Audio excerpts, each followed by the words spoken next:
देख ना एक छोटी जी कहानी मैनूं याद आई। वो कहानी है वा कि एक लूंबड़ी का बच्चा सी ते लूंबड़ी सी जंगल दे विच रहिंदी ते लूंबड़ी नूं जंगल तो बाहर जाना पै गया ते उन्हें कहा मैं अपना बच्चा इत्थे छड्ड के गई तो जंगल के जानवर मार देणगे, इहनूं मैं किसी दे हवाले करके जावां। वो शेर दे कोल गई, जंगल का बादशाह शेर नूं कहण लगी कि मेरे बच्चे नूं ना तुसीं संभालो तो मैं आंदी हाँ। तो वो देकर चले गई तो शेर ने उन्होंने अपनी कांडे पर बिठाया तो पूरे जंगल का चक्कर लाया। किसी जानवर की जरूरत नहीं, हिम्मत नहीं पई कि वो हमला करे, उन्होंने नुकसान दे। थोड़ी देर बाद एक उतों आसमाना तो उकाब आता है तो वह वेखदा लूंबड़ी के बच्चे ने तो चुक के लै जाता तो शेर मूँह का मूँह वेखदा रहिंदा है। लूंबड़ी थोड़ी देर बाद वापस आती आके कहती शेर सलामत मेरा बच्चा। तो शेर कह लगा बड़ी पते की गल दसी है जी मेन गल कहानी की हैगी। कह लगा वेख लूंबड़ी है, अगर कोई ज़मीनी आफत होंदी ना तो तेरे बच्चे की हिफाजत करना मेरे जिम्मे से तो किसी की जरूरत नहीं सी है।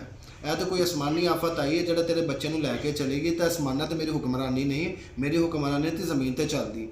हुण सैलाब आया तो असीं सोचिए तो सही है सैलाब आने की वजह की। पहले बुनेर के अंदर आया, उस बाद हुण पंजाब के अंदर आ गया। मुसीबत के उत्ते मुसीबत क्यों आ रही है, यदि वजह सोचो। अगर तुहानूं वजह नहीं पता तो मैं अपनी अगली वीडियो के विच तुहानूं वजह जरूर दसांगा और तुसीं उहदी तसदीक भी करोगे। लिहाजा साडे चैनल नूं तुसीं फॉलो करो तो अगली वीडियो का इंतज़ार करो। अस्सलाम वालेकुम।